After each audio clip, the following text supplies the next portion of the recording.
ሷሊህ አንድ ሰው ሷድና ዷድ ሷድ የሚለው ሲጠፋበት ሷሊህ የሚባል ሰው ማስታወስ ነው። ሷ ሱ ሲ ሷ ሴ ስ ሶ ማን ነው? ሷሊህ። የግድ ሷድ ብለህ አይደለም። ቁርአን ላይ ሲመጣ ሄዶ ሄዶ ወይ ሷ ሆኖ ነው ሱ ሆኖ ነው የሚነበበው። ይሄ ታይዋለህ። ወደ አሁን ከ3 ሳምንት በኋላ ወደ ቁርአን እንገባለን። መጽሐፍ ጨርሰን ሐረካ ስንማር አሁን በተለይ ቀጣይ ሳምንት ፈትሐ ከስራን ስንማር እነዚህ ፊደላቶች ስማቸው ላይ አይደለም ፎከስ ማድረግ ሷድ ዷድ የሚለው መሸምደድ ሳይሆን መያዝ ያለበት ሷድ ነሽ። ዷድን ስታስብ ሱረቱል ፋቲሐን አስታውስ። ወለዷሊን ዳውድ ዳ ዶ ዴ ዳ ዴ ድ ዶ። እሺ ሷድና ዷድ ጭንቅላታቸውን ነው ሁሌ ማየት ያለብህ ብያለሁ። እያንዳንዱ ፊደል እንቁላል የሚመስል ቅርጽ አላቸው። ስለዚህ ሙሉ 30 ጁዝ ውስጥ ከፍተህ ብትፈትሽ እንደዚህ እንቁላል የሚመስል ቅርጽ ያለው ፊደል 2 ነው፣ ሌላ የለም። ወይ ሷድ ነው፣ ነጥብ ካለው ዷድ ነው። እንደምታየው እግራቸው ከሌላ ፊደል ጋር ለመያያዝ ሲል እግራቸውን ምን ያደርጋሉ ብያለሁ?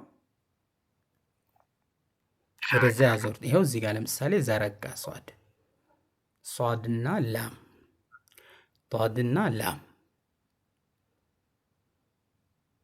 ይህ ሷድና ዷድና ላም መሀል ላይም ሲመጣ ራሱኑ ቅርጻቸውን አይተውትም። አሁን ላም ሷድ ላም ለምሳሌ እዚህ ጋር ካፍ እዚህ ጋር ላም ቢመጣ አየኸው ቅርጹን አልተወው።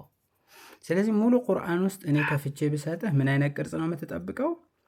ሷድን ነው የምትጠብቀው፣ የእንቁላል ቅርጽ ያለውን። እስቲ ቁርአን ላይ እንፈትሸው። እዛ አብረን እያየ ነው አንድ በአንድ። ይኸው አየኸው ሷድ አየኸው ሷድ በት ዶት ቢኖረው ነጥብ ቢኖረው ምን ይሆን ነበር? ዷድ ይሆን ነበር። ወለዷሊን አላልኩም? ወለዷሊን ይሆናል። እኔ ጋር ነህ ሙባረክ? እሺ እቺስ ፊደል ማናት? አሁንም ሷድ ናት። እቺ ፊደልም ሷድ ናት። እሺ ሷድ በትክክል። ስለዚህ እንደዚህ የእንቁላል የሚመስል ቅርጽ ባየህ ጊዜ ማን ነው የምትለው? ሷድ ወይም ዷድ ትላለህ ማለት ነው።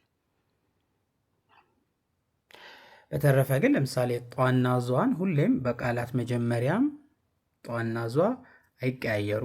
መጀመሪያም ቢመጡ ጧ ጠይባ ዟ ዟሊም ነው ይሄ ሰውዬ እንላለን። ስለዚህ ጧና ዟ ቁርአን ላይ ሲመጡ ቅርጻቸውን አይቀይሩ። ይኸው ራሱን ይዞ ነው የሚመጣው። ይኸው ራሱ ነው፣ ቅርጹን አይቀይርም። ጧና ዟ ሲሆን አው መጀመሪያም ቢመጣ መሀል ላይም ቢመጣ መጨረሻም ቢመጣ ጧና ዟ ቅርጻቸው ምን አያረጉትም፣ አይቀይሩትም። ይኸው ተማም። ስለዚህ እስቲ ከዚህ በፊት የላኩልህንም ቪዲዮ ደግመህ ይኸው አላህ ካለ በኢዝኒላህ ከሪም ከነገ ወዲያ ደግሞ እንገናኛለን። ነገም ኦንላይን ጠብቀኝ አላህ ካለ ኢንሻአላህ። የዛሬው ክላሳችን ስንት ቤተሰብ አየን? የጂም ቤተሰብ፣ የሺን የባ ቤተሰብ፣ የጂም ቤተሰብ፣ የሲን ቤተሰብ ነው። እሺ አሁን ጂም ሲን ሲሆን ነው የረሳሁት አለ፣ እሱን እንየው። የረሳሁት አለ። የባን ቤተሰብ ካላየን ይንጠለጠላል። አሁን የመጀመሪያ ፊደላችን ማን ነው ብለናል? ባ ታ ሳ ኑን ያ።